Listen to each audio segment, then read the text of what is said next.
बड़ी खबर जबलपुर से है, जहां मध्य प्रदेश के स्कूल शिक्षा एवं परिवहन मंत्री राव उदय प्रताप सिंह के खिलाफ राष्ट्रीय ध्वज के अपमान के आरोपों से जुड़े एक मामले में विशेष न्यायालय सांसद विधायक मामले जबलपुर के माननीय न्यायाधीश डीपी सूत्रकार के न्यायालय ने महत्वपूर्ण कार्रवाई की। कार्रवाई करते हुए मंत्री राव उदय प्रताप सिंह को नोटिस जारी कर उनसे स्पष्टीकरण मांगा है कि उनके विरुद्ध राष्ट्रीय ध्वज के अपमान के अपराध में प्राथमिकी दर्ज करने का आदेश क्यों न दिया जाए। यह मामला नरसिंहपुर जिले के गोटेगांव निवासी कौशल द्वारा दायर परिवाद पर आधारित है, जिसमें आरोप लगाया गया कि वर्ष 2024 आयोजित एक तिरंगा यात्रा के दौरान राष्ट्रीय ध्वज तिरंगे झंडे का अनादर किया। परिवादी के अनुसार 11 अगस्त 2024 को गाडरवारा में तिरंगा यात्रा का आयोजन किया था, जिसका नेतृत्व मंत्री राव उदय प्रताप सिंह ने किया। आरोप है कि इस दौरान मंत्री एक खुली जीप के बोनेट पर आसीन होकर वे जनता को संबोधित कर रहे थे और राष्ट्रीय ध्वज को जीप के बोनेट पर इस प्रकार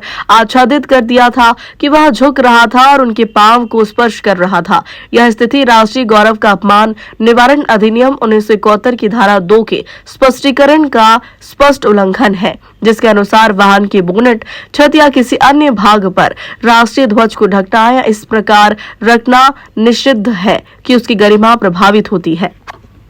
राष्ट्रीय ध्वज के अपमान से संबंधित आपराधिक मामला है। इसमें विशेष न्यायाधीश विधायक एवं सांसद के प्रकरण श्री डीपी सूत्रकार के न्यायालय ने एक परिवाद में मध्य प्रदेश शासन के मंत्री श्री उदय प्रताप सिंह के को नोटिस करते हुए स्पष्टीकरण देने कहा है कि क्यों न उनके विरुद्ध राष्ट्रीय गौरव प्रतीक अधिनियम 1972 के अंतर्गत राष्ट्रीय ध्वज के अपमान का मामला दर्ज क्यों न किया जाए। मामला इस प्रकार का है कि नरसिंहपुर जिले के कौशल जो परिवादी हैं, उन्होंने यह परिवाद दायर करते हुए कहा कि वर्ष 2024 में 11 अगस्त को मंत्री जी ने एक गाडरवारा से गौरव यात्रा का आयोजन किया, राष्ट्रीय झंडा यात्रा का आयोजन किया और इस झंडा यात्रा में वो एक खुली जीप में खड़े हुए और उसके बोनेट में तिरंगा झंडा को उन्होंने आच्छादित किया उनके पैरों के समीप कई और बहुत ही अपमानजनक तरीके से राष्ट्रीय झंडे को जो है उन्होंने उसको हैंडल किया, पाँव के पास राष्ट्रीय झंडे को रखा, जो कि राष्ट्रीय प्रतीक अधिनियम के अंतर के गौरव अधिनियम के अंतर्गत बोनट में राष्ट्रीय झंडे को आच्छादित करना एक विशेष रूप से अपराध है, जिसके लिए 3 वर्ष की सजा है। परिवादी संबंधित थाने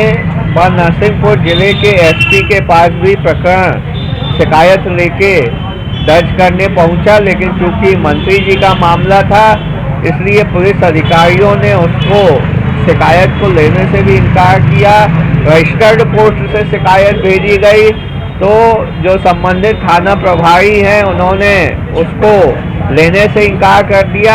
जबकि भारतीय संविधान में कोई भी व्यक्ति जो है वो किसी भी पद में हो वो कानून के ऊपर नहीं है और ना ही जो अधिकारी हैं उनको यह देखना है कि जिस व्यक्ति के विरुद्ध कॉग्निजेबल ऑफेंस संज्ञेय अपराध की सूचना आई है तो वो सूचना तो उनको ग्रहण करना पड़ेगा और मामला प्राथमिकी दर्ज करना होगा। ज़्यादा से ज़्यादा ललिता कुमारी के फैसले के अनुसार वो प्राथमिक जांच कर सकते हैं इंफॉर्मेशन के वेरिफिकेशन के लिए, लेकिन इस मामले में तो उन्होंने कंप्लेंट लेने से ही इनकार किया, ऐसा परिवादी का आरोप है